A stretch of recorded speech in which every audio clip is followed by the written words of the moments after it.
Unfortunately, our eBay shocks, there's too much play that's causing our rattling issue. Last video I did on the E300's air suspension ended with a bang.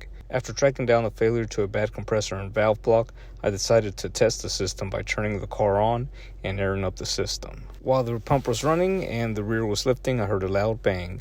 Went around the back to investigate and found that the rear airbag had popped out of place. I believe the airbag popped out of place because it was not folded into itself and the retaining clip was also broken. When I took this airbag out, it looked like this, right? So, and the previous owner did say that the rear airbags had been messed with when they initially failed. So somebody took it apart, and then I don't know what the fuck they did, but inside that bellow, the airbag was like this when it was deflated.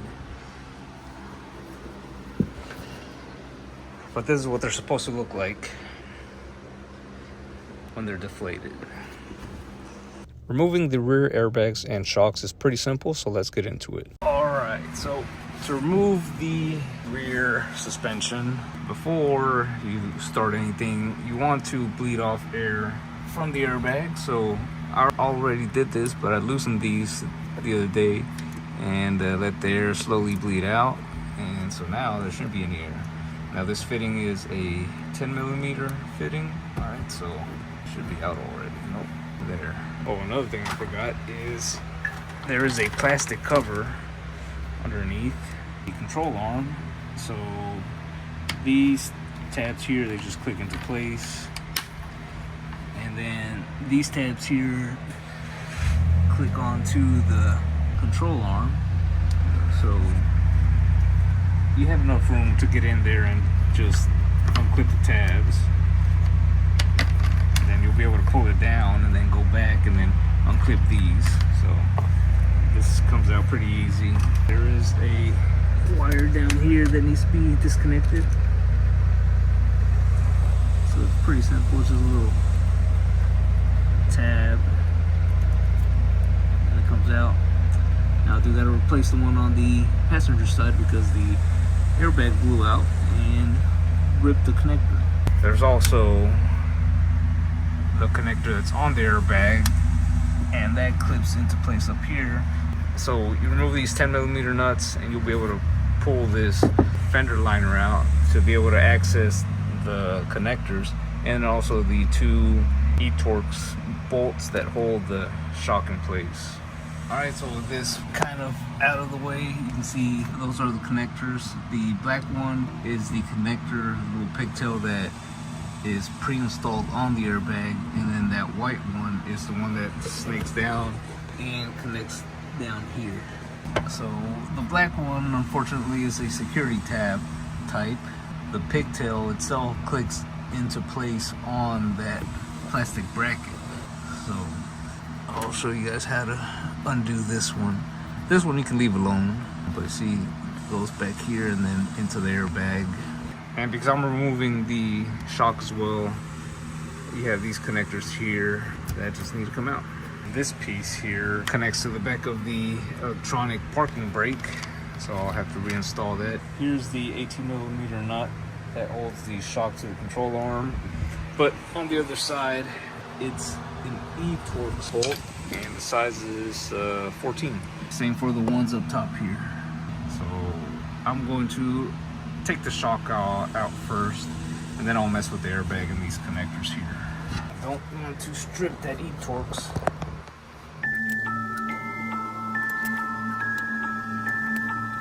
Alright, so I zipped it off, and the bolt just comes out pretty easily. Well, do I have any space here yet? I'll get a good grip on it.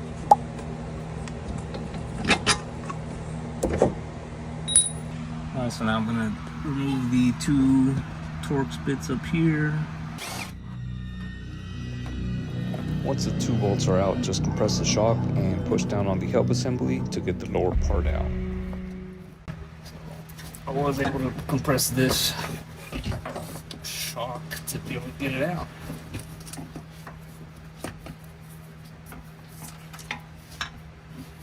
Alright. So this is a bit of a pain in the ass to undo. Now, it could make my life easier by removing the fender liner, but too much work. So the security tab is out. Just trying to compress this little, there we go. And you guys didn't see any of that, but there it is. Now, it's a big pain in the ass trying to remove this shit, because now this pigtail, there's a little tab on the underside of it that needs to be pressed a certain way to be able to pull this out. And it's just kind of a pain in the ass trying to do it when there's a phone in your face. Where's the tab back here? Nope. Alright, TBD. Alright, so I'll show you with the new connector. Focus. So there's this tab, so you gotta press it downward to pull it out. And that's what I'm trying to fucking do, but there's no visibility back here. Alright, so never mind. On this black one, the tab's on the other end. So, you guys can't see. Alright, so you get a pick and then press up, and then you should be able to slide it out. But with that out of the way, now you can take the airbag out. On the top of the airbag, there's a retaining clip that's going to break. Hopefully the airbags you buy come with it.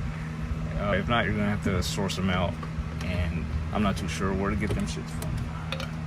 I'm most likely gonna have to go to the dealership if they didn't come with the airbags that we bought.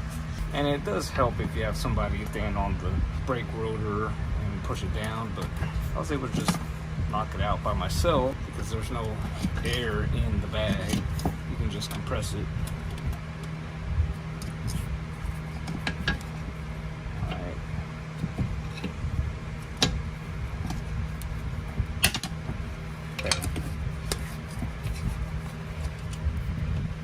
And I just heard that little retaining clip break. And it really is just that easy. I guess the holdup would be this stupid little connector. But here's the clip. This breaks and unfortunately cannot be reused. And you definitely want this to not be broken when you reinstall the airbag because it holds it in place. And if it's not held in place, you can damage it. Nice to see it. That's where that little tab goes. And it centers it in here. Don't mind my crusty ass feet, but here's the shock from the passenger side, and you can even hear that it sounds kind of shitty.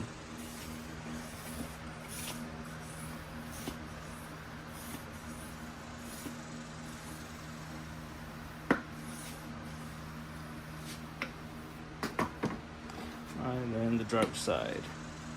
This one seems to be good. Alright. Ooh, shit. And here are the new ones. Got a messy garage, man. Too much shit going on. This is a lot harder to compress, and it comes back out pretty slow. So, preemptive strike on these, or well, at least the fucking driver's side, because the passenger side is already fucked. Alright, so the new airbags are here. They were supposed to be here Saturday, but they weren't delivered. But they're here now. That's all that matters. The one thing that unfortunately didn't come with this kit is the little retaining clips. These are one-time use, so when you take the old airbag out, these are gonna break. I'll put links, or not links, but I'll put the part numbers up on the screen and down below. We actually had to go to the Mercedes dealership close by to pick these up, and they're like 14 bucks a piece. Cheaper online, but we needed them ASAP, so that being said, roll into reinstalling everything. So before you do anything, reinstall your little retaining clip. And it's easy, you just fucking twist it in. Maybe it's easier said than done. Motherfucker ain't going in. Oh, supposed to push it in first. Alright, there it is, bottomed out. Next is the airbag.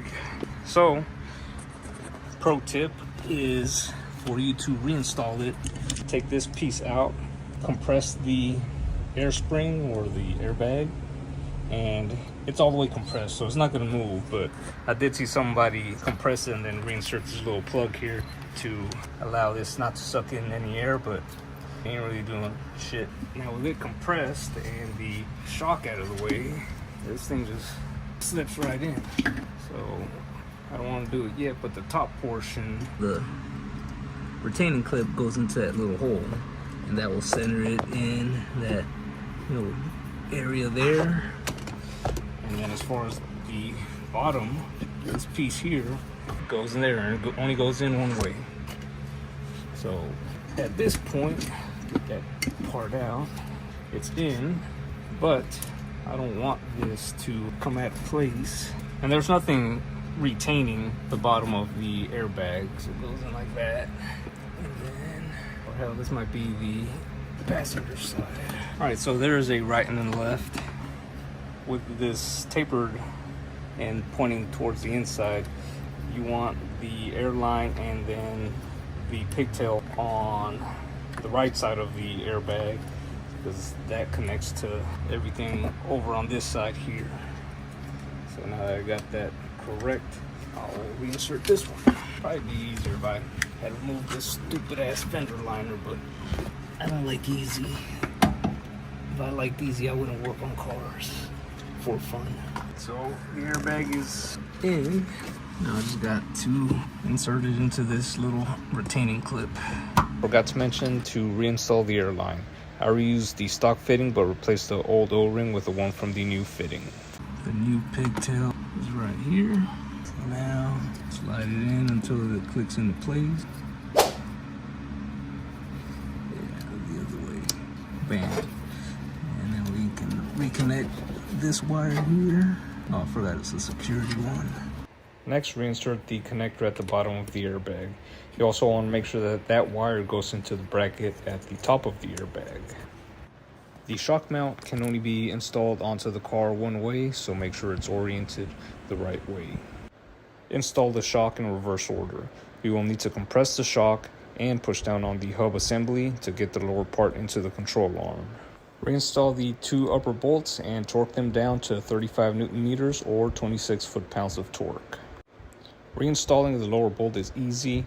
Just compress the shock a little to line up the holes, then reinstall the 18mm nut and torque it down to 100 Newton meters or 70 foot-pounds of torque, plus an additional 90-degree turn. Reconnect the pigtails onto the shock, repeat on the other side, put the wheels on, and you are done. The car needs to be off the jack stands for the Airmatic system to air up. All right, let's see what happens.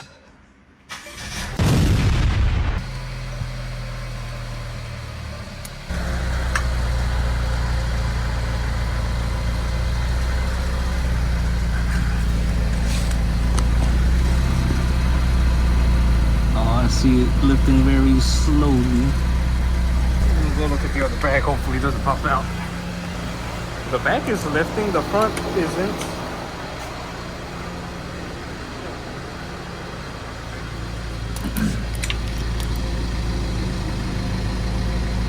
So that bag's not gonna pop out. Here's the front lifting up. It looks a little higher. Well, still vehicle too low. Alright, so the rear driver's side lifted up fine. I mean, it's a pretty nice gap there. The fronts didn't. They look like they have, but that's because I lifted the car up. I'm gonna try again and see if maybe with the car up, the airbags aren't as compressed and you might be able to get some air into them. And then this side here, it's lower than the driver's side, but it was airing up. I had a code saying that it was taking too long to air up the system, so it might be because they're just fucking completely out of air. So I'm gonna try again. All right, so here's take two. Keeps giving me this fucking warning, but then again, the hood and the trunk have been open for quite some time. Car starts right up, so battery should be good.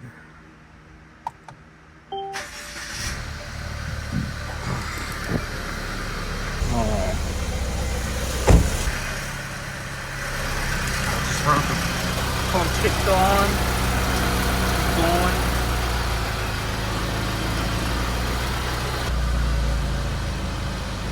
Like millimeter by millimeter lifting up. So let's see. The pump is still going.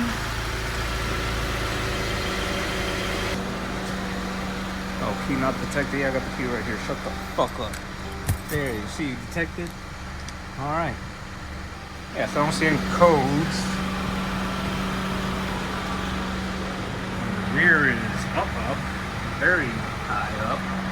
So maybe that was a problem. You know. Shit was way aired out. Now this see what happens when I go. Oh, I can move the jack now. Perfect.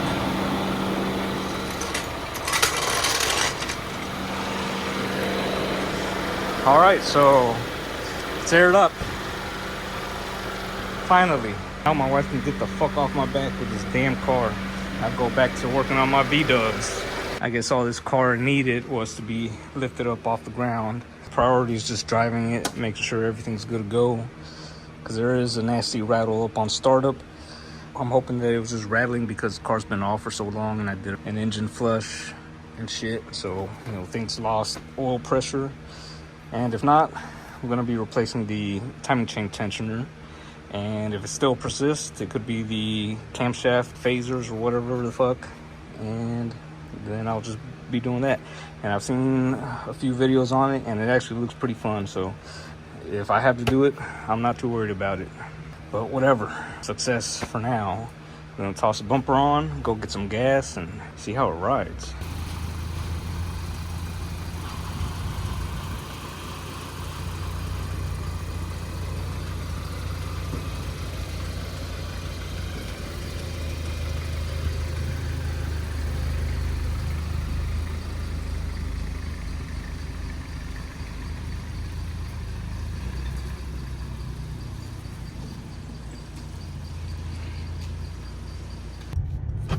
All right, well, for the second drive, you might be able to hear that. And that's the rear shocks. The little sleeve for the lower mounting point, it fits a little loose in the control arm. And I'm gonna try to see if I can fix it by just adding a little shim in there, probably a washer or something thin, because it's not much of a gap, but it's enough to make that nasty ass rattling noise. Didn't get to record this, but what I ended up doing to cure that rattling was removing the lower shock bolt, and then I slipped a 1mm washer between the shock and the control arm. Name of the game is budget, and the Airmatic was fixed for a little over $700. If it wasn't for the passenger rear components, it would have been half of that. We also got the AC blowing cold again and knocked out some much needed maintenance without breaking the bank. The only hiccup is these budget eBay shocks had a little play in them causing a rattling, but a simple shim took care of it. If you enjoyed the video, don't forget to like, comment, and subscribe. Check out the affiliate links below if you'd like to support the channel. I will put the links to the shocks that I used, but be warned, they aren't perfect. More content to come, so hit that bell notification and I'll catch you guys in the next one.